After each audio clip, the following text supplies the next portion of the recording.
Durante 4 dias, a Universidade de Santa Cruz do Sul recebeu pesquisadores, educadores e profissionais da educação de vários municípios do estado para debater e trocar experiências sobre o ensino. Realizado há 16 anos, o tradicional evento ganhou um seminário internacional. Uma vez por ano é assim.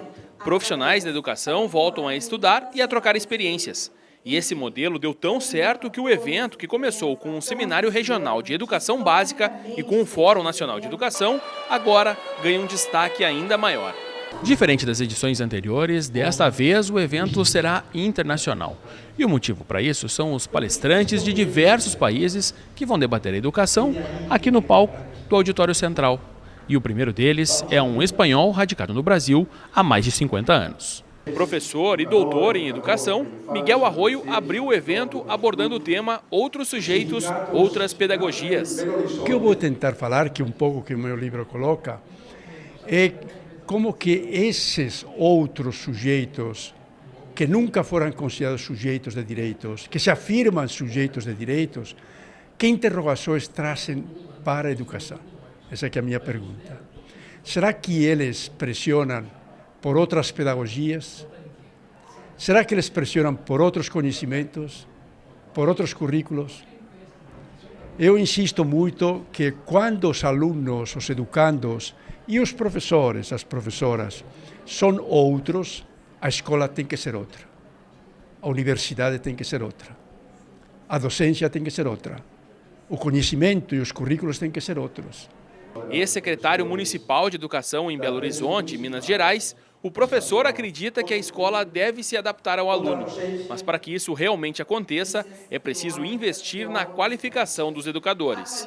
O que eu insisto é que estas questões têm que ser centrais na formação de professores, mas não são. Eu trabalho na Faculdade de Educação já faz 40 anos.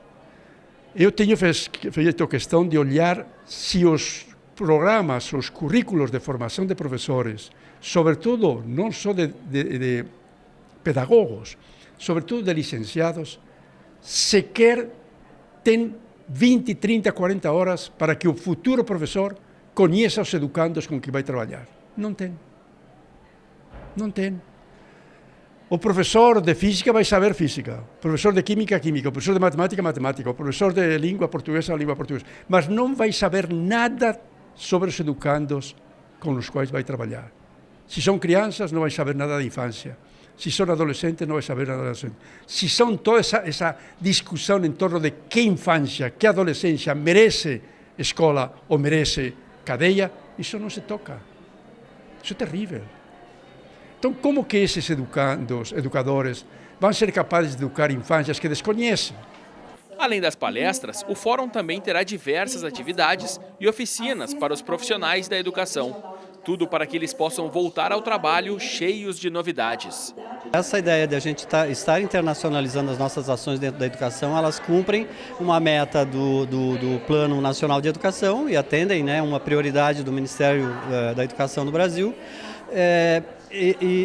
A nossa intenção é exatamente provocar o professor a repensar um pouco, né, esse cotidiano da escola, esse cotidiano do fazer educação, que, como eu te falava antes, eu acho que está bem diferente do que já foi e a gente precisa, cada dia, cotidianamente, o nosso material de trabalho é o ser humano. Então, conforme o ser humano vai mudando, a cultura vai mudando, a gente precisa estar aprendendo e pensando outros modos de ensinar e aprender na escola. Capacitação ainda é o melhor remédio.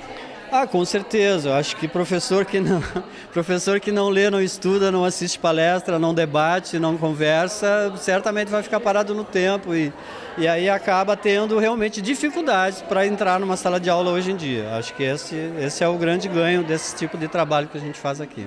Ao longo da semana, diversos assuntos foram discutidos no primeiro Fórum Internacional de Educação. E um deles tem preocupado a comunidade escolar. É o uso de medicamentos usados como alternativa para tratar os alunos com problemas de atenção ou dificuldade na aprendizagem. Veja mais detalhes sobre este assunto na reportagem de Thaís Moraes e Valmor Emel. Entre os diversos temas abordados durante o fórum, um deles trouxe o painel Medicalização, Aluno e Professor. A gente discutiu nessa mesa foram os processos de medicalização e patologização da vida especialmente no ambiente escolar, afetando crianças e professores. São modos de lidar com a vida, uma vida que é estressante, com uma vida num sistema cheio de desigualdades e que toda manifestação de um comportamento que seja diferente, né, ou que seja gerado pela desigualdade, isso é apagado do contexto em que acontece e é transformado como se fosse uma doença mental. E aí você dá um medicamento, uma droga psicoativa para a criança, para o adolescente, para que ele seja enquadrado. E enquadrado não significa ser melhorado, é enquadrar para que ele deixe de incomodar. O auditório central da Unisc permaneceu lotado enquanto a professora falava sobre a medicalização em crianças e adolescentes no período escolar.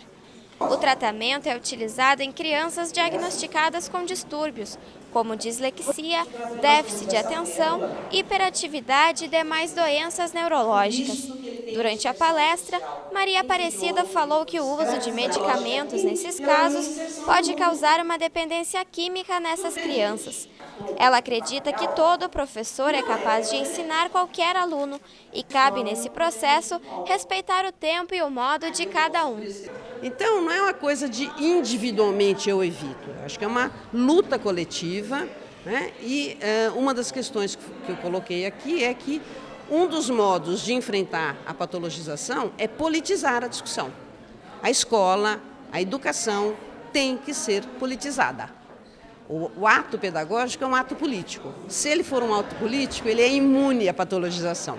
Se você admite as diferenças, se você admite que toda pessoa é capaz de aprender, você está politizando, é um ato pedagógico, um ato político. A discussão proporcionou aos professores a oportunidade de levarem para as escolas uma nova proposta de trabalho.